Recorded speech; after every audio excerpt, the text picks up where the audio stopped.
नमस्कार, आप देख रहे हैं सी न्यूज भारत। मैं हूं आपके साथ स्नेहा सिंह। वक्त हो चुका है न्यूज बुलेटिन का। आज इस बुलेटिन में हम आजमगढ़, बाराबंकी, प्रयागराज और रायबरेली जिले की खबरों को जानेंगे विस्तार से। तो चलिए शुरू करते हैं खबरों का सिलसिला।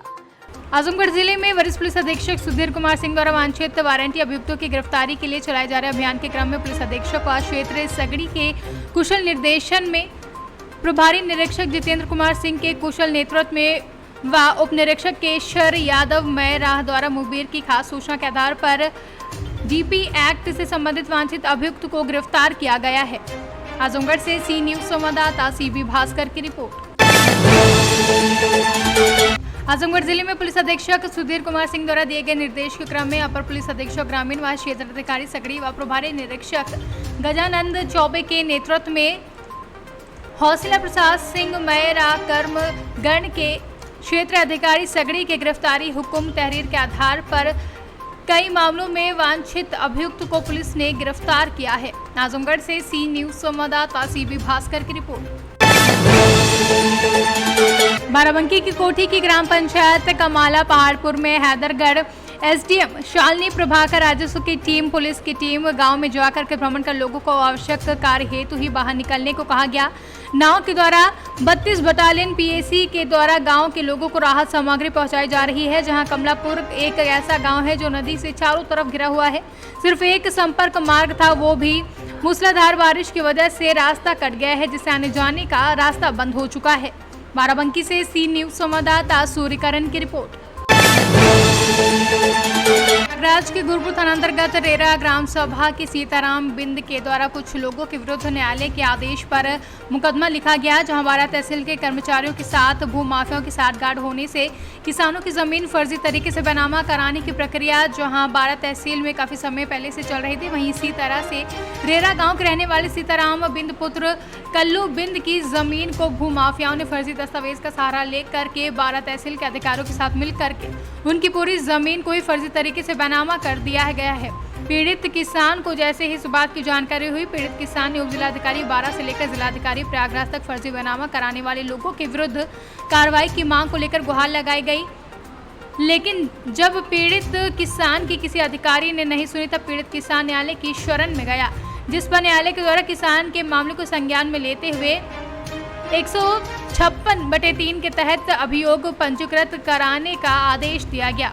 आप लोगों की जमीन फर्जी बैनामा कराई, जिसमें आप लोगों द्वारा अभियोग पंजीकृत कराया गया। किन किन लोगों के खिलाफ आपने अभियोग पंजीकृत कराया और क्या कार्रवाई हुई? अरे नेकपाल तहसीलदार के नाम से सबके नाम से FIR हो ही गई बस आज, पर कोई सुनाई नहीं होती। जमीन आपकी बैनामा किन लोगों ने कराई थी? मुन्ना। लगभग कितनी जमीन आपकी जो है फर्जी तरीके से बैनामा कराई गई? 2 बीघा 3 बिस्सा। क्या नाम है आपका? द्वारिका नाम है। रेरा। कोई साहब कोई सुनाई नहीं कर रहे हैं। कार्रवाई में क्या है? जैसा कि आपके द्वारा कुछ अभियोग पंजीकृत कराया गया है, तो किन किन लोगों के नाम अभियोग पंजीकृत कराया गया है? अरे अब फर्जी कराए हैं, मुन्ना हैं और अधिका हैं जाने हैं। मुकदमा आपने किन किन लोगों के खिलाफ लिखाया है? तहसीलदार नेकपाल सबके नाम से साहब क्या नाम है इनके बच्चे की वजह से क्या नाम पकड़ ही नहीं जाते। आपका नाम क्या है? हमारा सीताराम।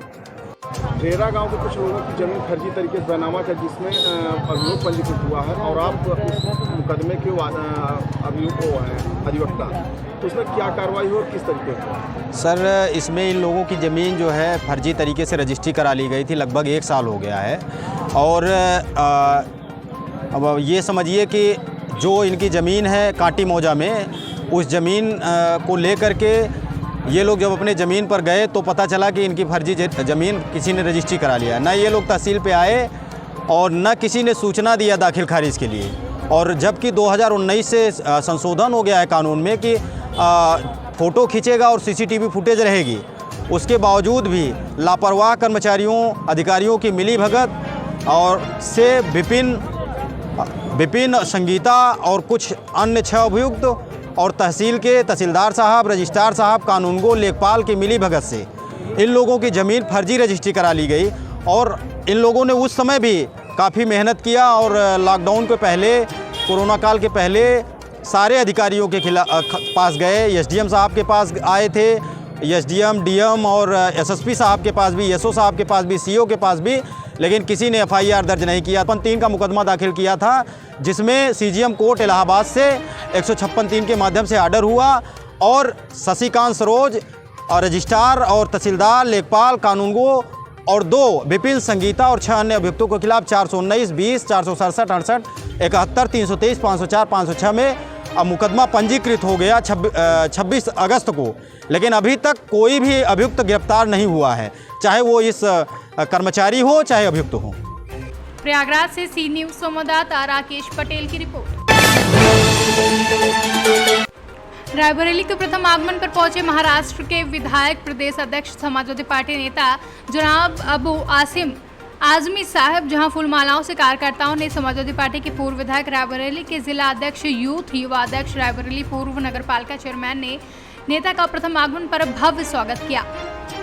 रायबरेली से सी न्यूज़ संवाददाता आशीष त्रिपाठी की रिपोर्ट। आगरा जिले के बाह में कोरोना महामारी की तीसरी लहर को देखते हुए प्रसिद्ध ऐतिहासिक जल विहार मेले का आयोजन नहीं किया गया। केवल भक्तों के दर्शनार्थ दाऊजी महाराज को नगर भ्रमण कराया गया, जहां दाऊजी महाराज का डोला प्राचीन दाऊजी मंदिर से विधि विधान से निकलकर कस्बा जोरार के बाजार से होली चौराहे होते हुए मुख्य चौराहे से निकलकर हनुमान मंदिर, तिबरिया से लौट कर वापस मंदिर पहुंचकर यात्रा का समापन हुआ। इस दौरान बीच भक्तों ने दाऊजी महाराज को माखन मिश्री का भोग लगाकर पूजा आरती की। आगरा से सी न्यूज़ संवाददाता नीरज यादव की रिपोर्ट। भाजपा विधायक शैलेश कुमार सिंह सेलू ने पचपेड़वा सामुदायिक स्वास्थ्य केंद्र पर जाकर मरीजों को फल बांटे। वहीं भारत के प्रधानमंत्री नरेंद्र मोदी के जन्मदिन पर इस अवसर पर डॉक्टर मिथिलेश, विनय प्रकाश त्रिपाठी, रामचरण गुप्ता समेत कई लोग मौजूद रहे। बलरामपुर से सी न्यूज़ संवाददाता मोहम्मद आजिज की रिपोर्ट। एटा जिले में श्री बाल रामलीला की 37वीं वर्षगांठ का उद्घाटन लोधी समाज के गगनमान्य पीताम्बर सिंह, वकील राजेंद्र किशोर उपाध्याय, प्रेम स्वरूप सिंह सोलंकी आदि ने संयुक्त रूप से फीता काटकर उद्घाटन किया, जहां भगवान गणेश का विधि विधान से पूजन किया गया। मक्खन लाल शास्त्री द्वारा वेदों के मंत्रों द्वारा आदर्श नगर पंचायत के चेयरमैन देवलाल लोधी ने कस्बा के प्रतिष्ठित व्यक्तियों का सम्मान फूलमाला पहनाकर पगड़ी पहनाई। तो श्री बाल रामलीला में मौजूद कस्बा के वरिष्ठ सम्मानीय व्यक्तियों को भगवान राम की पट्टिका पहनाकर सम्मानित कर चेयरमैन देवलाल लोधी ने आशीर्वाद लिया। एटा से सी न्यूज़ संवाददाता राघवेंद्र अगरिया की रिपोर्ट। हापुड़ कोतवाल सोमवीर सिंह का बड़ा खुलासा, जहां पुलिस ने मात्र 3 घंटों में लूट का खुलासा किया है। हापुड़ एसपी दीपक भूकर, एएसपी सर्वेश कुमार मिश्रा व सिटी एसएन वैभव पांडे के नेतृत्व में हापुड़ पुलिस ने सुबह आरती के मुनीम से हुई लूट का पर्दाफाश किया। मुनीम ने 1,30,000 रुपयों को जंगल में छुपाकर पुलिस को लूट की सूचना दी थी।